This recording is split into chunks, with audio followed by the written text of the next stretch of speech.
six shooters that shoot 15 times with one in the clip. Stay with me. Because he's talking tough. And people around the White House is really afraid of him. When he yells and screams, they kind of run out like they're listening to their old grandfather or their old angry father. They run out. I'm glad. No, I'm not a worker at the White House. No, they would have to have Secret Service on the location at all times. Because if he raised his voice to me, and I guarantee him right now, if he raised his voice to me and I'm present, it'll be anything kind of pretty. Nope, I don't respect his age because his age tells me he's stupid and ignorant. And just because you're old don't mean you're gold. If you get in my way, I'm going to make you tarnish. Trust me. We don't have time for ignorance. I hear what my host is talking about now, about the senator. She's finally beginning to see the light. But I would say to her, she's down there in Georgia. I would tell her, in Georgia, you don't have a whole lot to worry about. People are more concerned about the Ku Klux Klan in Georgia, and I would tell them they should be more concerned about the homosexuals than the Ku Klux Klan. The Ku Klux Klan normally they outnumber the would-be so-called Ku Klux Klans about anywhere from about 20 to 1. I'm talking about the homosexuals, the gays. Those that don't like nobody straight. Stay with me so you understand what I'm talking about when I'm talking about numbers.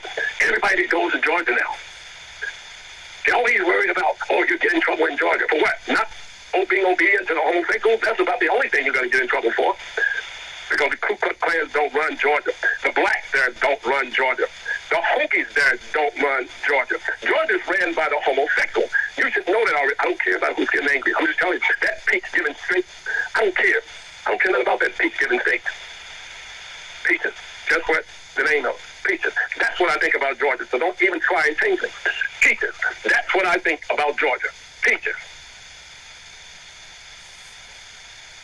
Sodom and Gomorrah. It's in the book. Read it. Go back and read it. Find the location. Get your map. Plot it out. It'll carry you right back to Atlanta, Georgia. I guarantee it. Get it. Get your map. Plot it out. Read it out of your Bible. It's going to tell you how many degrees. It's going to tell you how many furlong camels it was. And I guarantee you, when you get through drawing on your map, you're going to end up in Atlanta, Georgia. You might just be on I-20. Stay with me. Stop it. I'm just telling you the truth. I don't have time to be trying to make you feel better about yourself. I don't have time to be trying to motivate you. I'm just telling you the truth about what the book has already told you. But you're so ignorant, you don't want to read it, and so arrogant because you think that everything in the book was written by a bunch of white men, so you're afraid to even read it for yourself. You weren't white then. You were beige. Oh, you weren't beige. Okay, you was vanilla. Okay, you wasn't vanilla. You was clear. I don't care. I don't have time to sit here and keep coming up with other words for you just to bring you to the reality of what you deem yourself to be, some pure person that never had any problems, that you are perfect. How many of you right now can go home and say you don't have to worry about working for the rest of your life? How many of you? I know. Elon Musk can't say that because he still got to go back and clean up the mess he made at Twitter. So he can't even say he can't go home and just sit down and not work anymore. He still got to go back and clean up the mess he made at that would-be electrical plant trying to build cars. Stop it. I'm just giving you the facts. So stop trying to talk like you're some god and get with everybody else on the planet. Get in line. Because your day is coming too. I know this was supposed to be the United States call. I know. But I'm talking about NATO things, and I'm talking about United Nations things, because the day when I was at the United Nations and I was talking to them about their call, America always had some question to ask, like they deem that they need their question asked while everybody else is getting their information. I know. So what I do is I have to switch it up sometimes, just so everybody else can understand that we're talking to them as well. The federal debt explodes by $1 trillion in 5 weeks since it was dealt. A suspending limit became law.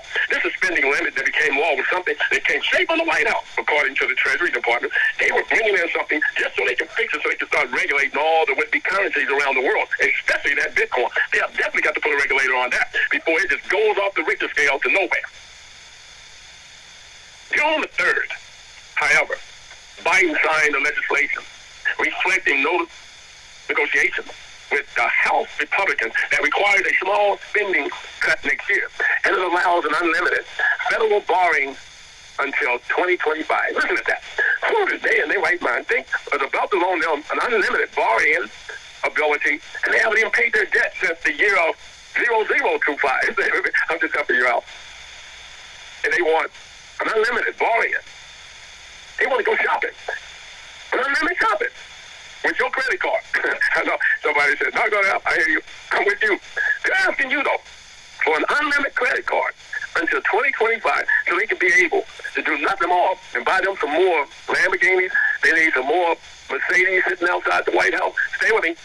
They need somebody to pick them up and carry them to the airplane. They need to have a private plane sitting out back.